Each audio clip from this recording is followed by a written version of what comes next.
Air Astana aviakompaniyasının alğaşqı reysi 2002 жылдың 15 мамырында орындалды. 2019 жылдың 1 мамырында Fly Astana ұшағы көкке көтерілді.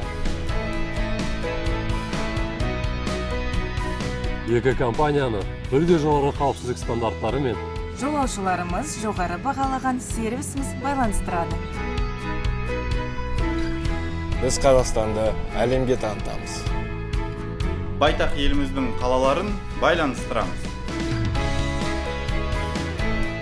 Жаңа бағыттарды ашып, үйіңізге аман-есен оралуыңыз үшін қызмет етеміз.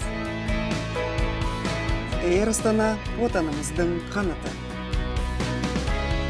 Fly Arastan, алғашқы қазақстандық лоукостер. Күн сайын қызмет көрсету сапасын арттырып, дәл уақытында ұшып қонуды жақсарта түсеміз. Біз әлемдегі үздік авиакомпанияның бірін құрамыз. Air Astana мен Fly Arastan екі бренд. Және бір үлкен отбасы.